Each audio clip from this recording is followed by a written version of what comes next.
राधे, कैसे हैं आप लोग। मैं आशा करती हूँ आप लोग अच्छे ही होंगे। प्रिय दर्शक बंधुओं, क्या आप जानते हैं कि सीता का जन्म मंदोदरी के गर्भ से हुआ था।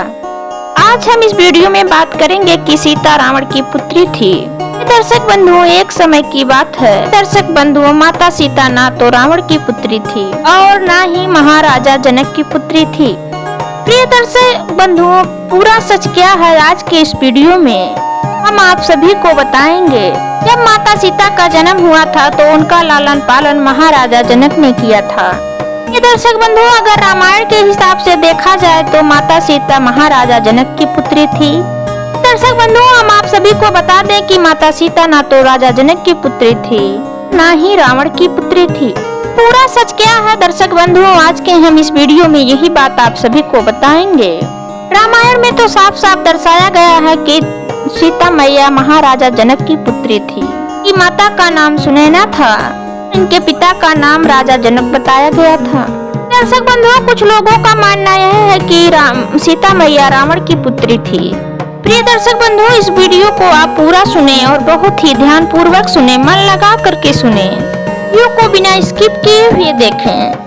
प्रिय दर्शक बंधुओं, अगर आप सभी ने हमारे चैनल को सब्सक्राइब नहीं किया है तो सब्सक्राइब कर लें, बेल आइकन को प्रेस करें ताकि नए वीडियो का नोटिफिकेशन सबसे पहले आप तक पहुंचे। अगर वीडियो पसंद आए तो ज्यादा से ज्यादा दोस्तों में शेयर करें। प्रिय दर्शक बंधुओं, आज हम आप सभी को बताएंगे कि माता सीता जी किसकी पुत्री थी। राजा दशरथ की पुत्री थी या फिर राजा जनक की पुत्री थी या फिर लंकेश रावण की पुत्री थी। दर्शक बंधुओं, आप सभी ने रामायण को तो जरूर देखा होगा। दर्शक बंधुओं, जो रावण था वह एक राक्षस प्रवृत्ति का था। राक्षस प्रवृत्ति के साथ साथ रावण एक बहुत ही बड़ा ज्ञानी था। रावण जो है प्रिय दर्शक बंधुओं, दीन और गरीब लोगों को सदैव सताता था, उन्हें परेशान करता था, तंग करता था। रावण जो है प्रिय दर्शक बंधुओं, वह अपने आप को भगवान मानने लगा था, स्वयं को भगवान मानता था कि उसे अपने ऊपर बहुत ही ज्यादा घमंड था। उसे घमंड इस बात का था कि हमारे जैसा इस संसार में कोई भी विद्वान नहीं है।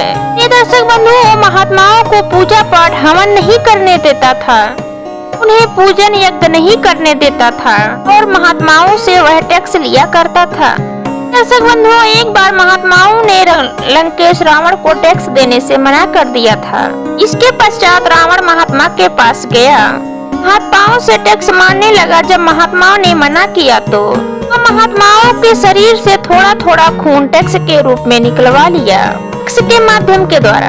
एक विद्वान तो यही कहता है प्रिय दर्शक बंधुओं, यह महात्माओं का खून नहीं तेज था। दर्शक बंधुओं, आप इस वीडियो को बहुत ही ध्यान और गौर से सुने, मन लगा करके सुने। आज का वीडियो बहुत ही महत्वपूर्ण है आप सभी के लिए। महात्माओं के शरीर से जो रक्त निकाला था रावण ने, वह एक घड़े में बंद किया और जब वह रक्त लेकर वह चला था तो उसी समय महात्माओं ने क्रोध में आकर के रावण को यह श्राप दिया था कि तू हमारे रक्त को लिए जा रहा है। हाँ, तू ले जा, यही रक्त तुम्हारे मौत का एक दिन कारण बनेगा, यही रक्त तुम्हारे मौत का एक दिन कारण बनेगा। दर्शक बंधुओं, जब रावण वहाँ से उस घड़े को लेकर के चला आया, वह ऋषियों मुनियों महात्माओं का रक्त भरा हुआ था।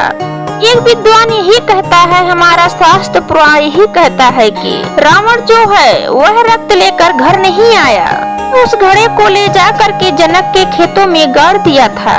और दूसरी ओर प्रिय दर्शक बंधुओं, दूसरा विद्वान यह कहता है कि वह रावण उस घड़े को लेकर के आया और अपने महल में रख दिया।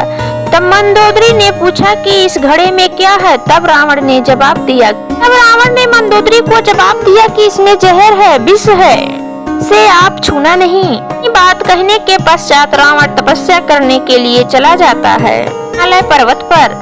दर्शक बंधुओं, धीरे धीरे समय व्यतीत हो गया। एक बार मंदोदरी को काम जागृत हो गया। तब मंदोदरी ने रावण को बुलवाया, परंतु रावण नहीं आया। क्रोध में आकर के रावण की पत्नी मंदोदरी ने घड़े में रक्त भर करके रावण ने रखा हुआ था, उसे विष समझ करके पी लिया। धीरे धीरे समय बीता तो भगवान की कृपा दृष्टि ऐसी हुई कि दिन से मंदोदरी गर्भवती हो गई थी। धीरे धीरे कुछ समय बीता तो मंदोदरी के गर्भ से प्रातः काल में एक पुत्री ने जन्म लिया। जी हाँ दर्शक बंधुओं, लोक लज्जा के कारण मंदोदरी ने उस पुत्री को एक सोने के कलश में रखा। उस घड़े में अच्छी तरह से रखने के बाद प्रातः काल अवस्था में जाकर के महाराजा जनक के खेत में अपने हाथों के द्वारा गड्ढा किया, उसी में इस सोने के कलश को गाड़ दिया था। दर्शक बंधुओं, उसी समय कुछ आकाशवाणी ये हुई थी।